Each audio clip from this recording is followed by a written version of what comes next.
Welcome to rSlash Am I the Butthole, where OP's boyfriend wants to sleep in a puddle of his own pee. Am I the butthole because my boyfriend peed the bed and he's mad at me for my response? I'm a 23-year-old woman and my boyfriend is 27. We just moved into a new house and bought a new mattress. Last night, I woke up to a wet feeling under my arm and hand. My boyfriend was already up and in the bathroom. When he came back, I asked him if he spilled something in the bed or if he knew why it was wet. He told me he thinks he peed the bed. I asked him again and said, "Wait, are you serious?" And he said, "I think I peed in my dream and peed in real life." We're both half awake at this point, and I'm just surprised that he actually did wet the bed. I asked him to go grab stuff to clean it up, and he told me that it was fine. I asked him what he meant by that, and he grabbed a towel, laid on the wet spot, and got back into bed to go to sleep. I pulled the covers off of him and told him he needs to go grab stuff to clean it up because I don't want to get it stained. And it's a new mattress and we don't have a mattress cover for it yet. He told me it was fine and I'm overreacting. That statement naturally pissed me off, and I told him I'm not going to sleep in his piss and that's not fair to me. He told me he'd clean it in the morning and that it's not a big deal and it doesn't warrant the reaction that I have. That was not the solution I wanted, so I took all the sheets off the bed and threw them at him and told him to sleep on the couch. It was very irritating hearing him tell me that I'm overreacting because I asked him to clean up his pee in the bed that we both sleep in. He then knocked on the door 10 minutes later asking for a new blanket because the one I gave him smelled like pee. I'll admit, totally honest with you guys, I've had the same scenario happen to me. I also have one time as an adult peed in my bed because I had a dream where I was standing in front of a toilet peeing. So I peed on myself a little bit and then I woke up and I cleaned up the bed because that's a normal adult thing to do. And because what else are you going to do? Go to sleep on top of your wet puddle? That's gross. It's disgusting. Apparently it's what this guy wants to do for some reason. OP, you are not overreacting. His response is nutso. He's also telling you very clearly that if you guys ever have a baby together and the baby wakes up in the middle of the night, he will not wake up to help with the baby because his sleep is the most important thing on earth. Then OP posted an update. He got back from work today with flowers and my favorite ice cream. He told me he was thinking about what happened last night and all day and that he was sorry. He apologized for dismissing me and that he was disrespectful. I told him that the only issue I had with the situation was him telling me I was overreacting for me wanting him to clean up the pee.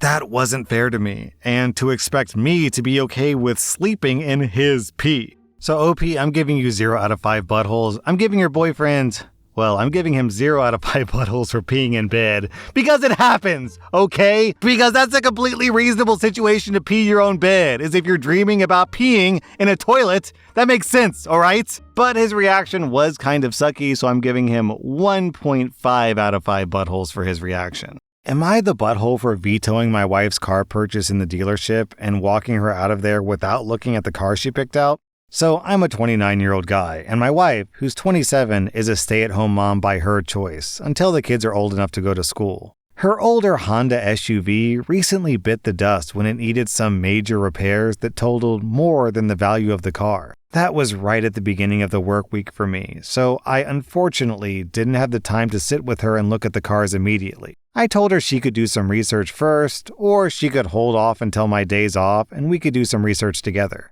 I gave her a maximum budget of $20,000, but it was flexible if she found something she really liked. In the meantime, I lent her my car, a Mustang Mach-E, and took public transportation and Uber to work during the week. On one of my half days, I get a call from my wife saying I need to come to a dealership after work and look at a new car she wants. I get a sinking feeling that she went to a dealership without me, knowing how predatory they can be, so I ask her for the address. It's a Lexus dealer. I asked her who recommended it, and she said that one of her friends has a boyfriend who works there, and they would work out a nice deal for her. That friend happens to drive a Lexus and managed to get my wife in love with her car. I get off work and drive over to the dealership.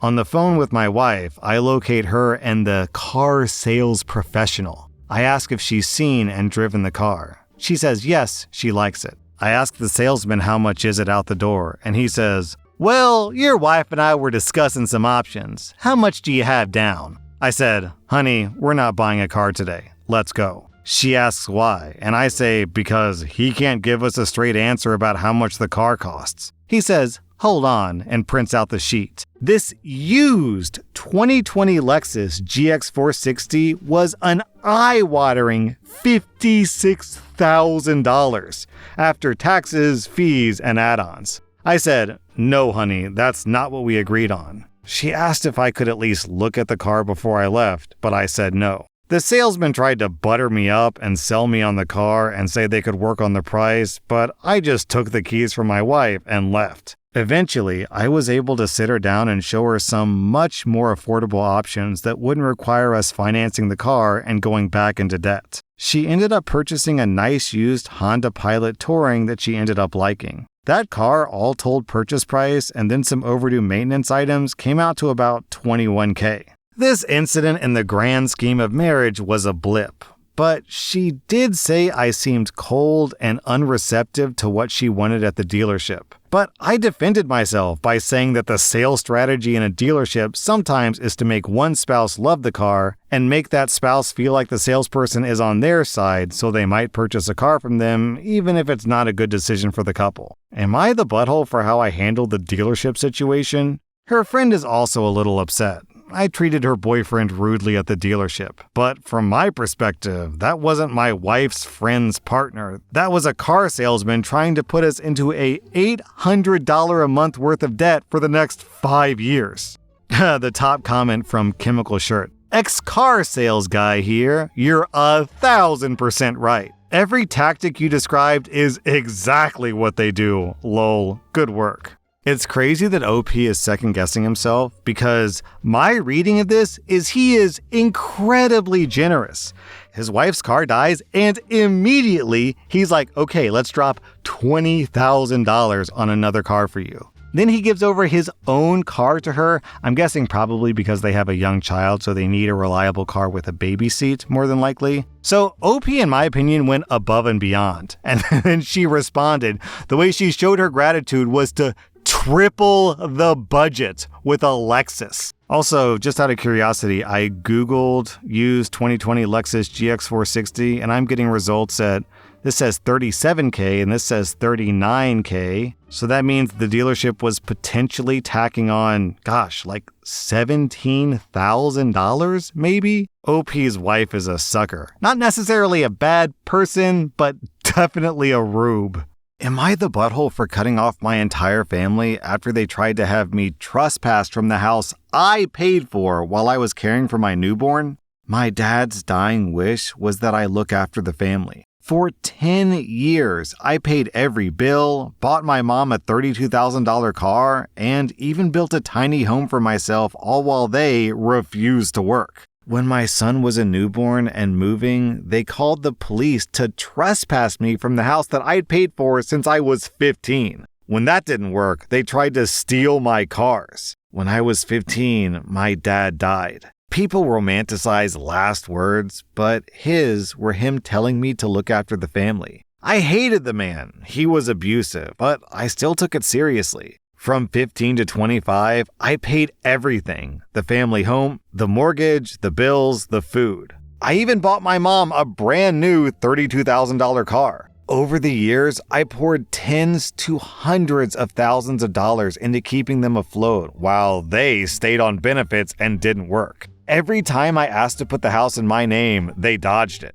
If I mentioned buying another property, they guilt-tripped me into backing down. They also have a habit of borrowing my tools when I was away working or removing parts from my cars to fix whatever heaps they had without ever asking or replacing them. I built a self-contained one-bedroom on the property out of my own pockets. But when my partner got pregnant, I decided my priority was going to be my own kid. I offered to buy the property officially. They came back with a price so absurd that no real estate agent would touch it. So we bought another place. My son was 4 months old around this time, and I was at home caring for him while my partner worked during the day. My family showed up and caused a fit. Later that night, my sister called the police to trespass me from the house that I'd been paying for over a decade. When that failed, she threatened to steal my cars. They started insulting me, calling me a terrible father. That night, a group of friends came to my aid. They moved all my cars and the rest of our stuff in because we'd started moving already.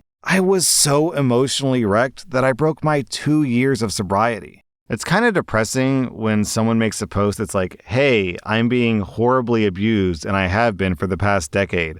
Am I the butthole for not being abused anymore, for standing up for myself for the first time? Because OP is clearly so accustomed to being mistreated that him seeking respect and dignity feels to him like he's being mean. OP, you're not the butthole. Just move on, cut them out of your life, and go no contact. Am I the butthole for saying, I told you so when my boyfriend got beat up by my ex? I ended things with my ex a year ago, and I've been dating my boyfriend for 6 months. My ex, during this time, refused to move on, and basically has repeatedly sent me flirty texts until I blocked him, as well as hitting on me in person, blatantly in front of my boyfriend too. I've told him multiple times that I'm not interested, and that I love my new boyfriend, but my ex has persisted. This has led to my boyfriend wanting to fight my ex for disrespecting you and I in our relationship. I always told him that this wasn't a good idea because violence isn't the answer. But the real reason is half that and also half because I know my ex would beat him in a fight. My ex trains in the gym a lot and also does multiple martial arts, whereas my boyfriend isn't really into fitness and is really skinny. My boyfriend finally told me last week that he's going to fight my ex at a party they'll both be at this Saturday. I begged him not to and told him bluntly that he'll lose and make himself look bad. He responded saying he's a lot bigger than my ex. Which is true, he's quite tall and my ex is average height, so he'll be fine. I repeatedly warned him, but he brushed it off. Lo and behold, exactly what I said happened, and he ended up losing, although he wasn't hurt too badly aside from his ego. He came to me upset and expected sympathy, but I just felt irritated and said that I told him exactly that this would happen, and he chose not to listen. He's angry at me for being unsupportive, but I feel like I tried to warn him. Am I the butthole? This is the most 15-year-old high schooler post I've ever read in my life. How old are you? That does not post. LOL, how old are you guys? That's what I was wondering. There's no way any person in this story is over the age of 18. This the second highest post. Are you guys like 15? OP says 17. These are immature 17-year-olds. Yeah, just pretty much every single comment is like, you guys are just teenagers, right? OP, I wouldn't worry about it. The odds of your relationship actually lasting are practically zero. Yes, high school sweetheart relationships do work out, but something tells me that the players in this story don't quite have the emotional maturity to make this relationship last. I mean, I guess OP does, because OP did warn the guy not to, but it's shocking that she's still with him. OP, I'm giving you 0 out of 5 buttholes. I'm giving your dumb boyfriend 1 out of 5 buttholes. Also, I guess your ex gets 1.5 out of 5 buttholes for not moving on. That was rSlash Am I the Butthole, and if you like this content, check out my podcast where I publish the exact same episodes. Also, hit that subscribe button because I put out new Reddit videos every single day.